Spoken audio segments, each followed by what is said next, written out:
আমি মানুষ হয়ে মানুষকে সাহায্য করার চেষ্টা করছি।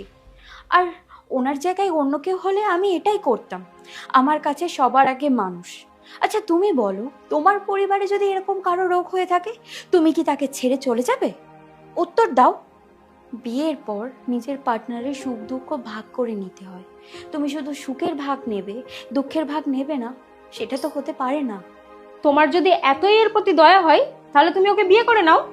হ্যাঁ, আমি বিয়ে করে নেব, যদি পবিত্র আর আন্টির আমাকে পছন্দ হয়।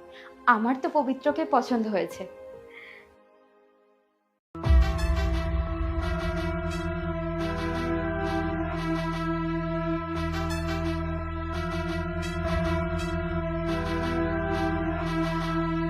এ কি, আপনি সাধারণ মানুষদের মতো সুস্থ? হ্যাঁ, আমি সুস্থ আছি। কিন্তু একটু আগে এইসব। বলছি আমরা তোমাদের দুজনের পরীক্ষা নিচ্ছিলাম। আমি এটাই দেখতে চাইছিলাম যে আমার লাইফ পার্টনার আমার খারাপ পরিস্থিতিতে আমার সাথে কীরকম ব্যবহার করে। আর এই পরীক্ষায় তুমি পাস করে গেছো। আমি দেখতে চাইছিলাম সে আমার সম্পত্তি দেখে আমাকে বিয়ে করে না আমাকে দেখে।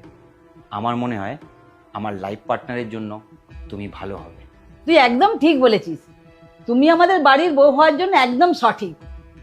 আর এই যে ম্যাডাম, তখন থেকে দাঁড়িয়ে দাঁড়িয়ে সব তো শুনছো, নির্লজ্জের মতো এখনো দাঁড়িয়ে আছো?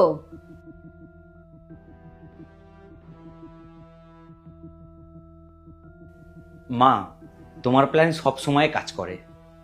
বিয়ের পর এই প্ল্যান আমিও শিখে নেব, তারপর আমি তোমাদের পরীক্ষা করব।